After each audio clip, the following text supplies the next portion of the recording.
message I want to share with you this morning before we take you to church is a very simple one. And I want it to serve as a reminder and put things into perspective of exactly what Christ demonstrated on the cross and what it means for you and me. We were all familiar with the story that God sent His Son to earth to die on the cross for our sins so that we could have a relationship with Him and have eternal life. But what I want to show you is that all of that was ultimately motivated by one thing, and that one thing is love. But you see, it's a love unlike any other. It's a love that redeems. It's a love that empowers. It's a love that can pull us out of the deepest darkness, even when we think we're beyond rescuing.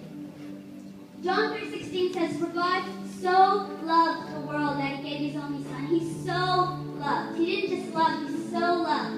And so means to such a great extent. He loves us to such a great extent. We sang it this morning, how great your love is for me. But because this love is so great, I don't think it gives us a ticket to abuse it or take it for granted or cast it aside. In fact, I think it should do the exact opposite.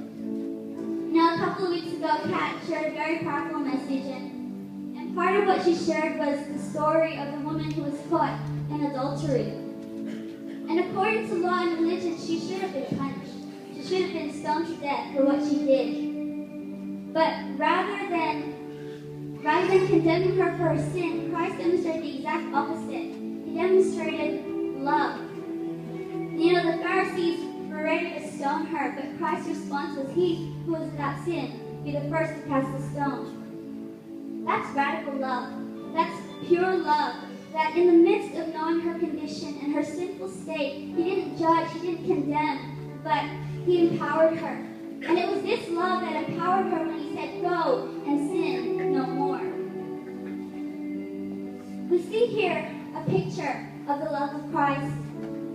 That because His love is so great, it doesn't repel, but it draws near. Because His love is so great, it doesn't condemn, but it empowers. And that's the kind of love I want to show you this morning. You know, religion can paint such a warped image of Christ, that He's all about rules and religion and following protocols. But 1 John 4, it says, God is love. He is love. It's everything that He is. Be reminded that that is the God that we worship. And I want to share with you a quick story of something that happened to me a couple of weeks ago. Most of you already know I'm a primary school teacher. And so for a week and a half, I had this Year 5 class. And there was one boy in particular who was very difficult. You know, swearing, rude, back-chatting, calling out, completely disrespectful. He wouldn't listen, especially to me. And one day, something happened in class. He took it so far that I said, "We're going to the principal." So I took him to the principal, and his parents were called. He got into a lot of trouble. And I was fine, but the next day, he walked into class, and he handed me a letter. And I could already tell in his conduct that he was a completely different child. And this is part of what the letter says. I'll read some of it to you.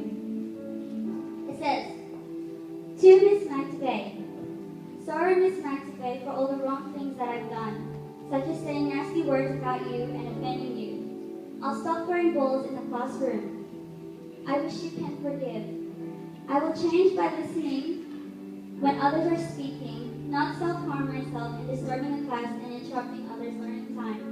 And I'll skip, and then he says, "I know I had chances and I lost them. From now on, I will not be a nasty boy. I'm capable of listening and I'll do it. Sorry, Miss Magtibay," from, and then he signed his name. You know, when I was reading it in the morning, I tried to hide the letter behind a folder because I didn't want him to see.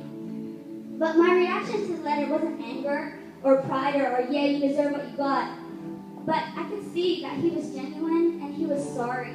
And all I wanted to do was love this kid, regardless of anything that happened prior.